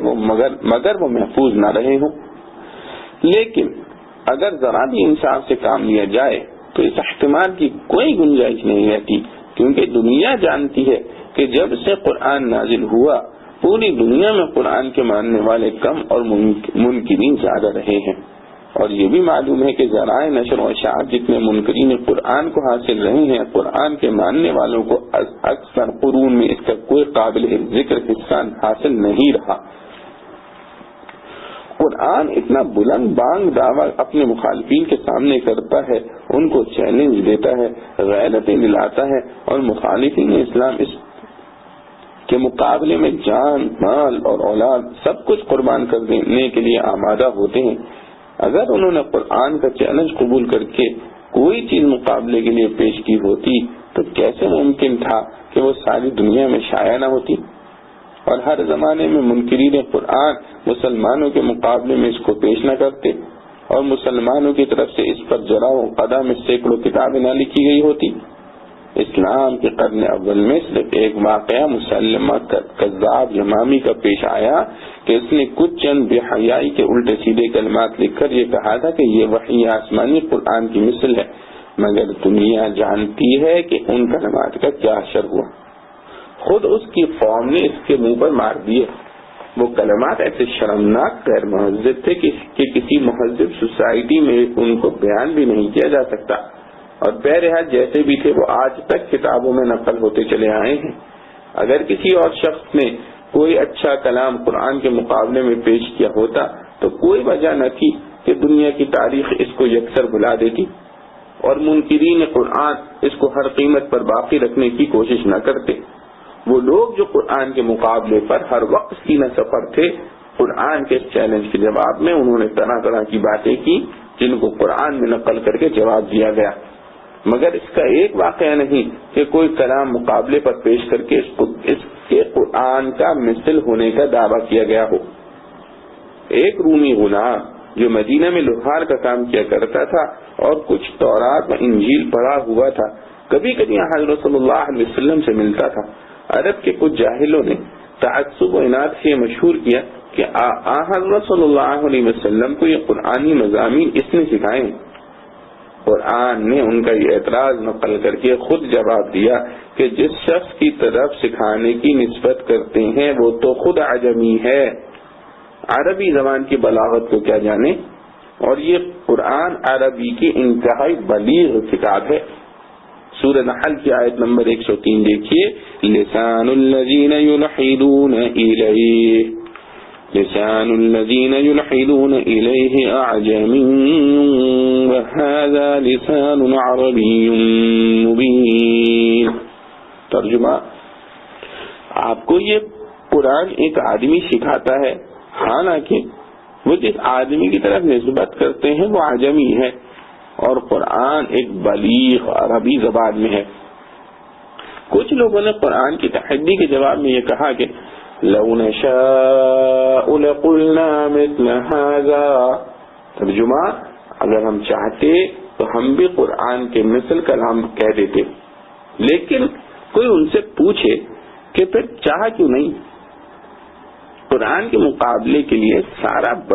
ایڑی چوٹی کا زور تو خرچ کیا، جان و مال کی قربانی دی، اگر تمہیں اس کا مثل کلام لکھنے یا کہنے کی قدرت تھی تو قرآن کی تحدی کے بعد تم نے اس کی مثل کلام بنا کر فتحہ کا سہرا اپنے سر کیوں نہ لیا؟ خلاصہ یہ ہے کہ قرآن کے اس دعویٰ کے بعد مخالفین نے کچھ شریفانہ سکوت نہیں کر لیا، بلکہ جو کچھ ان کے منہ پر آیا اس کے مقابلے پر کہتے رہے، لیکن یہ پھر بھی کسی نے نہ کہا کہ ہم میں سے فلاں آدمی نے قرآن جیسا فلاں کلام لکھا ہے۔ اس لیے قرآن کا یہ دعویٰ یکسائی معاذ اللہ غلط ہے۔ بعض معاندین کو یہ سوجی کہ حضرت صلی اللہ تعالی علیہ وسلم جو قبل از نبوت چند روز کے لیے ملک شام تشریف لے گئے اور راستے میں بحیرہ راہب سے ملاقات ہوئی، وہ تورات کا ماہر تھا، اس سے آپ صلی اللہ علیہ وسلم نے علوم سیکھے، مگر کوئی ان سے پوچھے کہ ایک دن کی ایک ملاقات میں اس سے یہ سارے علوم و معارف، فصاحت و بلاغت کا اعجاز، اخلاقی تربیت، نظام خانگی، نظام مملکت کیسے سیکھ لیے؟ آج کل کے بعض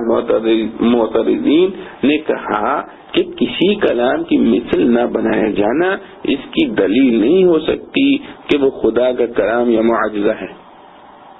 ہو سکتا ہے کہ ایک اعلیٰ درجے کا ماہر بلاغت کوئی نثر یا نظم ایسی لکھے کہ دوسری آدمی اس کی نظیر نہ لا سکے۔ سعدی شیرازی کی گلستان فیضی کی تفسیر بے نقط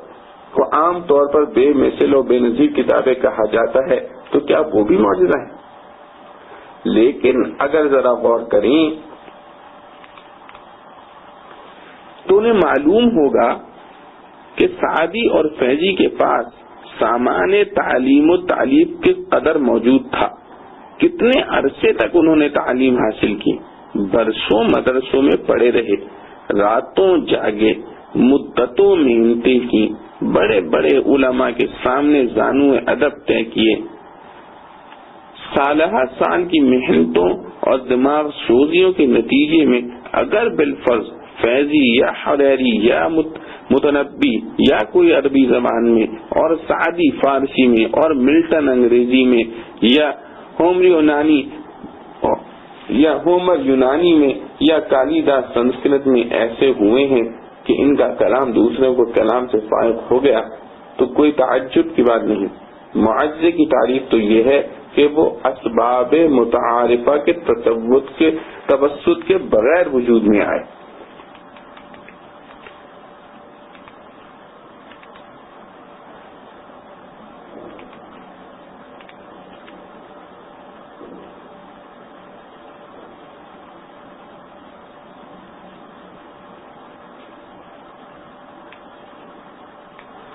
کیا ان لوگوں کی باقاعدہ تحصیل علوم، استادوں کے ساتھ طویل ملازمت و صحبت، وسیع مطالعہ، مدتوں کے مشاقیں ان کی علمی مہارت کے کھلے ہوئے اسباب نہیں ہیں؟ اگر ان کے کلام دوسروں سے ممتاز ہو تو اس میں تعجب کی کیا بات ہے؟ تعجب کی بات تو یہ ہے کہ جس نے کبھی کتاب و قلم کو ہاتھ نہ لگایا ہو، کسی مدرسہ و مکتب میں قدم نہ رکھا ہو، وہ ایسی کتاب دنیا کے سامنے پیش کرے کہ ہزاروں سعدی اور لاکھوں فیضی اس پر قربان ہو جانے کو اپنا سرمایہ فخر سمجھے، اور ان کو جو کچھ علم و حکمت حاصل ہوئی اس کو بھی آپ صلی اللہ تعالی علیہ وآلہ وسلم ہی کے فیض تعلیم کا اثر قرار دیں. اس کے علاوہ سعدی اور فیضی کے کلام کا مثل پیش کرنے کی کسی کو ضرورت بھی کیا تھی؟ کیا انہوں نے نبوت کا دعویٰ کیا تھا اور اپنے کلام کے بے مثل و بے نظیر ہونے کو اپنا معجزہ کہا تھا اور دنیا کو اس کا چیلنج دیا تھا کہ ہمارے کلام کی کوئی مثال پیش نہیں کی جا سکتی، جس کے نتیجے میں لوگ اس کا مقابلہ کرنے اور مثال پیش کرنے پر مجبور ہوتے؟ پھر قرآن کی طرح صرف فصاحت و بلاغت اور نظم و ترتیب ہی بے مثال نہیں، لوگوں کے دل و دماغ پر اس کی تاثیرات عجیبہ اس سے زیادہ بے مثال اور حیرت انگیز ہیں، جن کی وجہ سے قوموں کے مزاج بدل گئے، انسانی اخلاق میں کایا پلٹ ہو گئی. عرب کے تنخو گوار علم و اخلاق اور علم و حکمت کے استاد مانے گئے. ان حیرت انگیز انقلابی تاثیرات کا اقرار صرف مسلمان نہیں، موجودہ زمانے کے سینکڑوں غیر مسلموں نے بھی کیا ہے. یورپ کے مستشرقین کے مقالات اس بارے میں جمع کیے جائیں تو ایک مستقل کتاب ہو جائے، اور حکیم الامت حضرت مولانا اشرف علی صاحب تھانوی رحمۃ اللہ تعالی علیہ نے اس موضوع پر ایک مستقل کتاب بنام شہادت الاقوام علی صدق الاسلام تحریر فرمائی ہے. اس جگہ چند حوالے نقل کیے جاتے ہیں. ڈاکٹر گستاو لیبان نے اپنی کتاب تمدن عرب میں صفائی سے اس حیرت انگیزی کا اعتراف کیا. ان کے الفاظ سے ترجمہ اردو میں یہ ہے: اس پیغمبر اسلام، اس نبی امی کی بھی ایک حیرت انگیز سرگزشت ہے، جس کی آواز میں ایک قوم نے ہنجار کو اس وقت تک کسی ملک گیر کے زیر حکومت نہ آئی تھی رام کیا اور اس درجے پر پہنچا دیا کہ اس نے عالم کی بڑی بڑی سلطنتوں کو زیر و زبر کر ڈالا. اور اس وقت بھی وہی نبی امی اپنی قبر کے اندر سے لاکھوں بندگان خدا کو کلمہ اسلام پر قائم رکھے ہوئے ہے. مسٹر وڈویل، جس نے قرآن مجید کا ترجمہ اپنی زبان میں کیا ہے، لکھتا ہے کہ جتنا بھی ہم اس کتاب یعنی قرآن کو الٹ پلٹ کر دیکھیں، اسی قدر پہلے مطالعے میں اس کی نامرغوبی نئے نئے پہلوؤں سے اپنا رنگ جماتی ہے، لیکن فوراً ہمیں مسخر کر لیتی ہے، متحیر بنا دیتی ہے اور آخر میں ہم سے تعظیم کرا کر چھوڑتی ہے. اس کا طرز بیان با اعتبار اس کے مضامین و اغراض کے عفیف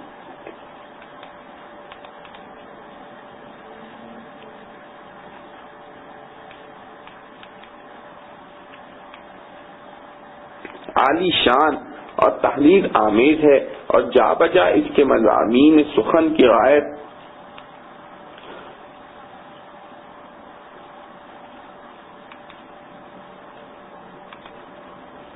اور جا بجا اس کے مضامین سخن کی غایت پر تک پہنچ جاتے ہیں۔ غرض یہ کتاب ہر زمانے میں اپنا پرزور اثر دکھاتی رہے گی۔ مصر کے مشہور مصنف احمد فتحی بک زاغلول نے 1898 عیسوی میں مسٹر کونٹ ہنڈوی کی کتاب الاسلام کا ترجمہ عربی زبان میں شائع کیا تھا۔ اصل کتاب فرینچ زبان میں تھی۔ اس میں مسٹر کونٹ نے قرآن کے متعلق اپنے تاثرات ان الفاظ میں ظاہر کیے ہیں: عقل حیران ہے کہ اس قسم کا کلام ایسے شخص کی زبان سے کیوں کر ادا ہو جو بالکل امی تھا۔ تمام مشرق نے اقرار کر لیا ہے کہ نوع انسانی لفظاً و معناً ہر لحاظ سے اس کی نظیر پیش کرنے سے عاجز ہے۔ یہ وہی کلام ہے جس کی بلند انشا پردازی نے عمر بن خطاب کو مطمئن کر دیا، ان کو خدا کا معترف ہونا پڑا۔ یہ وہی کلام ہے کہ جب عیسیٰ علیہ السلام کی ولادت کے متعلق اس کے جملے جعفر بن ابی طالب رضی اللہ عنہ نے حبشہ کے بادشاہ کے دربار میں پڑھے تو اس کی آنکھوں سے بے ساختہ آنسو جاری ہو گئے اور بے شک چلا اٹھا کہ یہ کلام اسی سرچشمے سے نکلا ہے جس سے عیسیٰ علیہ السلام کا کلام نکلا تھا۔ انسائکلوپیڈیا بریٹانیکا جلد 16 صفحہ 599 میں ہے کہ قرآن کے مختلف حصص کے متعلق ایک دوسرے سے بالکل متفاوت ہیں۔ بہت سی آیت دین و اخلاقی خیالات پر مشتمل ہیں۔ مظاہر قدرت، تاریخ، الہامات انبیاء علیہ السلام کے ذریعے اس میں خدا کی عظمت، مہربانی اور صداقت کی یاد دلائی گئی ہے۔ بالخصوص حضرت محمد مصطفیٰ صلی اللہ تعالی علیہ وسلم کے واسطے سے خدا کو واحد اور قادر مطلق ظاہر کیا گیا ہے۔ بت پرستی کو بلا لحاظ ناجائز قرار دیا گیا ہے۔ قرآن کی نسبت یہ بالکل بجا کہا جاتا ہے کہ وہ دنیا بھر کی موجودہ کتابوں میں سب سے زیادہ پڑھا جاتا ہے۔ انگلستان کے نامور مورخ ڈاکٹر گبن اپنی مشہور تصنیف سلطنت روما کا انحطاط و زوال کی جلد 5 باب 50 میں لکھتے ہیں: قرآن کی نسبت بحر اٹلانٹک سے لے کر دریائے گنگا تک نے مان لیا ہے کہ یہ پارلیمنٹ کی روح ہے، قانون اساسی ہے، اور صرف اصول مذہبی کے لیے نہیں بلکہ احکامات تعزیرات کے لیے اور قوانین کے لیے بھی ہے، جن پر نظام کا مدار ہے، جس سے نوع انسان کی زندگی وابستہ ہے، جن کو حیات انسانی کی ترتیب تنسیق سے گہرا تعلق ہے۔ حقیقت یہ ہے کہ حضرت محمد صلی اللہ تعالی علیہ وآلہ وسلم کی شریعت سب پر حاوی ہے۔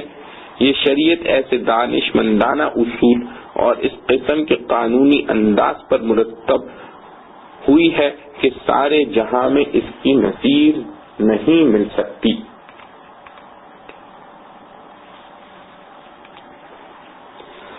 اس جگہ مستشرقین یورپ کے اقوال و اعترافات کا استعیاب کرنا نہیں کہ اس کی گنجائش نہیں۔